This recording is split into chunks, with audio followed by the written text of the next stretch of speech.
Alright guys, today we're talking about section 1.6, absolute value equations and inequalities, which is the last section from chapter 1. So to start, let's just go over the basic definition of an absolute value.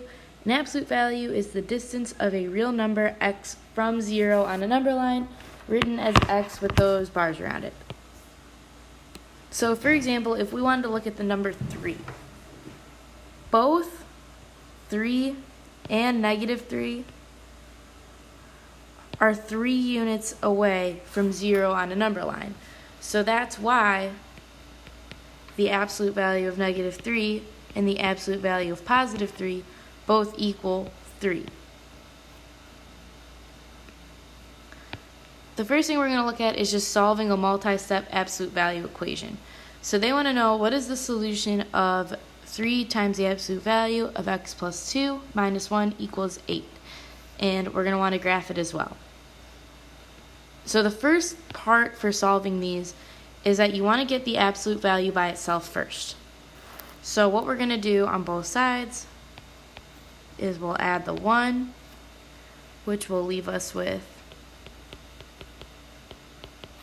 3 times absolute value of x plus 2 equals 9. We'll want to divide everything by 3, and then we're left with the absolute value of x plus 2 equals 3. So what we'll want to do from this step is kind of split off this equation. So we're going to go x plus 2 equals +3 and x plus 2 equals -3. Because there's going to be 2 different values that we can plug in for x that's going to give us +3 as an answer, which we'll see in a second. So from here we'll solve, or -2. We have 1 as a solution. We also have -5 as a solution. So how that's going to work, we'll plug it back in and you'll see what's going on here. So if I plug in 1, the absolute value of 1 plus 2, the absolute value of 3 gives me 3, I'm good to go there. When I plug in -5,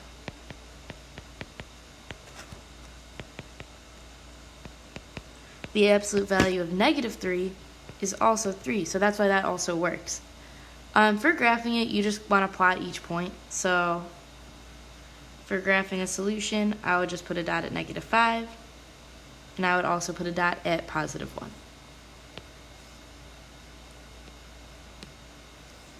The next thing we're going to talk about is extraneous solutions. So an extraneous solution, to put it simply, is just a solution that doesn't work. So in that last problem, we double-checked, we plugged back in -5 and +1 and saw that those both gave us 3 as an answer. So those both worked. But in some problems, if you plug in a solution, they both might not work, one of them might not work, or both of them will be solutions, as you saw in the last problem.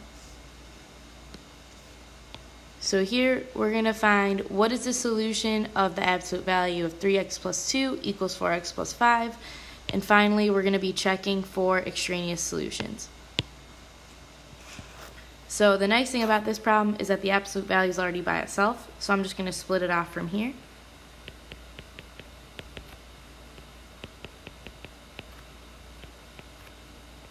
And then for the negative solution, I want to make sure that that whole right side of the equation is negative. So I'm going to put that in parentheses. So from here, I'll just solve like normal.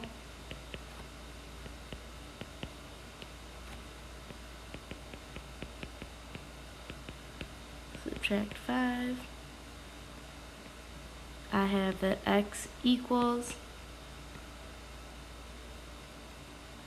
-3. And then over here,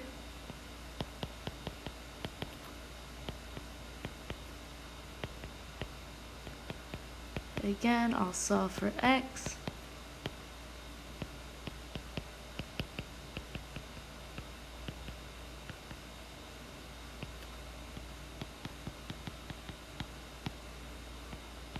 and I have x equals negative 1. So from here, what I want to do is check to see that both of these solutions work. So I'm going to plug negative 3 into the original equation. I'm also going to plug negative 1 in.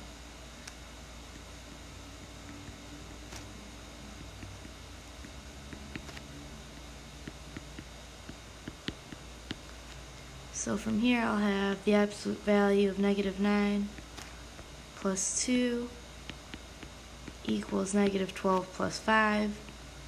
I'm left with the absolute value of negative 7 equals negative 7. So the issue here is that the absolute value of any number will always give you a positive answer. The absolute value of negative 7 is positive 7, not negative 7. So this wouldn't make sense, and that would make this an extraneous solution. Finally, I'm going to check negative 1 to make sure that that works.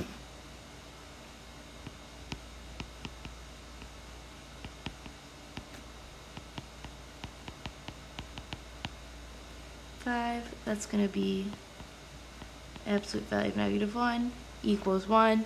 The absolute value of negative 1 will equal positive 1, so that solution is good.